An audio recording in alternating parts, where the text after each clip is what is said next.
Okay, there's the stage. Right, that's where the talks happen. Because they've got this amphitheatre, and they have these kind of talks, and this is where George Bush gives talks and people like that on this stage. Oh look, there's the lake. There you go. Lakeside talks. There's the lake. There's the shrine. See, right there. That's where. Honey, come get a shot of this. Now, where's this river? This is near the Russian River. Can you see it? Now, see, here's the shrine of their devil owl, which they even admit has its roots in like Babylon and the Druids had them and everything else. So all over the world, this weird owl shows up. In some cultures, they've thrown children inside the bowels of this burning owl. That's historical. We've all read in the Bible about throwing your children to idols inside their, you know. So it's weird behavior, definitely, so it needs to be investigated. And plus, it gets the adrenaline up. Thrill seekers have to have more. But here you go, honey. Right here at the shrine. You can zoom in on that, Mike. I'm saying honey to my girlfriend, Violet, not Mike here. We're getting real bohemian now, aren't we? This is... Honey, we can get a close shot right here. But it did sound like that she's definitely leftward leaning. Then we get into the whole semantical debate about is there a left and a right, and to me there really isn't. There's the command and control on one end and the anarchy on the other, and I want to be on the middle of the real spectrum. Certainly got to have some control in a complex society and civilization. But all the developments I see are pretty bad towards dehumanization. And now you got the UN demanding everybody sign on to this International Criminal Court. And they're telling the U.S. if we don't sign on, it won't matter. If 60 countries ratify, we'll be under its control. I mean, we're here. We're at global government now. When they're saying they're going to have some world court in the Netherlands that they'll take anybody they want to.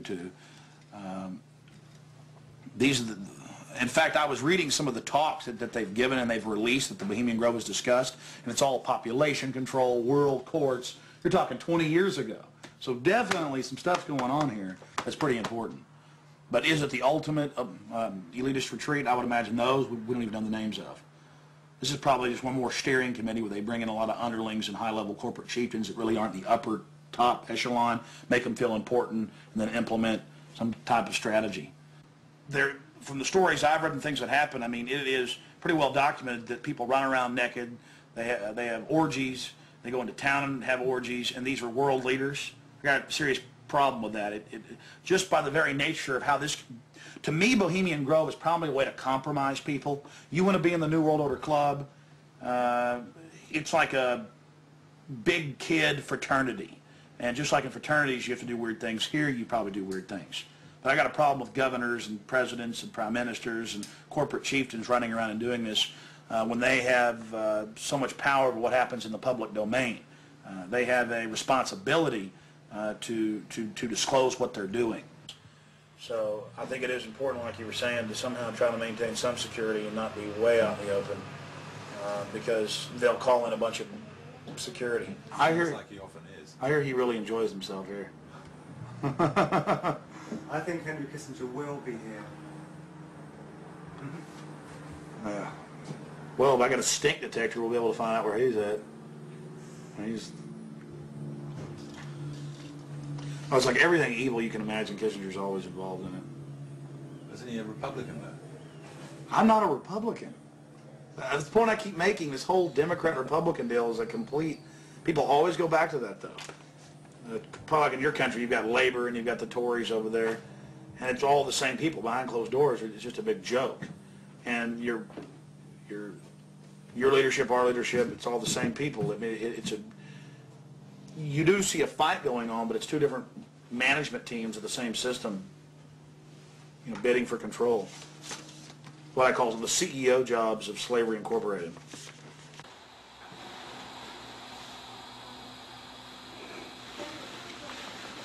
Do you worry for Alex, Violet? I do. I just, because Alex gets so impassioned by what he's doing that sometimes I'm afraid that he might be a little bit, you know, reckless or maybe a little bit too fearless. I worry about Alex when he drives down the street to come home. You know, especially I used to worry about him when he had come home every night from the same, you know, radio studio at the same time in the same car. And, you know, I worry about him sometimes when he's late getting back in the studio and he doesn't give me a call. I mean, you know, he is putting himself out there, but I think the fact that he's in the public eye as much as he is really, you know, keeps him safe to a certain degree. So maybe something like this is, yeah, well, you know, people might not necessarily know where he is right now, you know, people that listen to the radio or whatever, so it's maybe a little bit more risky, and it's a little creepy at night up here in the woods, you know. And you're definitely not dangerous. You're not going to do anything stupid this weekend. Well, I mean, dangerous to what? Dangerous to myself? Are these people dangerous? They certainly may be, but I'm completely nonviolent when it comes to just going out there and trying to get the information. That's what I'm trying to do. I mean, I'm an activist first and foremost, but also a journalist in that I'll make some jokes and speculate occasionally because I'm a radio talk show host. But when I say something that I believe, I have to be on target about it. But dangerous? I'm definitely dangerous to corrupt bureaucrats and their financial bosses that would like to control the American people on the planet. But not in a violent way. Not in a violent way. And long before global government came out in the open, in the last 4 or 5 years, they were conditioning the public that anyone that talks about global government is a kook, a weirdo, a terrorist, a racist. And now they're out on the nightly news saying global government's here, you better accept it, we're getting rid of juries, all across the planet. The IMF, the World Bank, basically runs things now. The WTO decides what you can buy and sell and trade on the international market. But see, they've preconditioned us that it doesn't exist. They've preconditioned us that anybody that talks about this stuff and who is against it is a kook or a racist because it doesn't exist. And then everybody's decided, well, I'm going to be culturally cool. I want to be in style. I want to be accepted. So even when they're hearing the news admit it and tell us how great it is, they've already pre-positioned it psychologically that it's not acceptable, it's not kosher to discuss it. Do you see the tactic they're using there? Mm-hmm.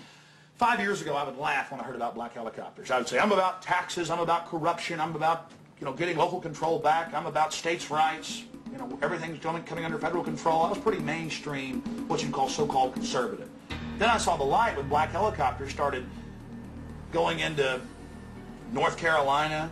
I started going into Florida. They fired into an all-night restaurant in Miami, just training, firing bullets into a place where people were eating. They started burning buildings. Police chiefs started throwing them out of their town, San Antonio. All this started happening, and I said, whoa, this is real. And then I realized that I was preconditioned, even as a so-called conservative person who understood that the media lied. I didn't realize how thick the propaganda was. That they preconditioned us before they release something on us, that it, number one, doesn't exist in our minds with classic doublethink, but then it can re-exist at the same time if they say it does and it's good. So it's literally George Orwell's doublethink.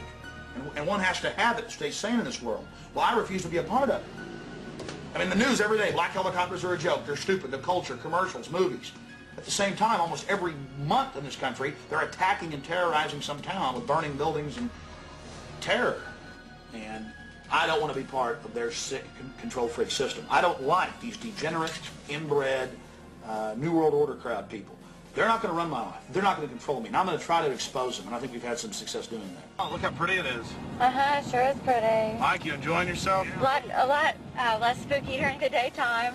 It's all foggy. Yeah, we're going to take our British friends down into the forest a little bit later tonight. Let them gallivant in the werewolf-ridden woods. Joking. They'll have me on there. Alex Jones, radio talk show host, believes werewolves infest Northern California. They've been seen dancing with grizzly bears. Small pixies been even witnessed playing violin for George Bush. Don't know what to make of what's going to happen. I can't even begin to imagine what we're going to discover when I infiltrate tomorrow and try to get the cremation of care. We're very close to the gateway to Bohemian Grove now. The first set of gates and security. They have a small guard check at the front, and then they have a larger second one. Not a through road. Get a shot of that.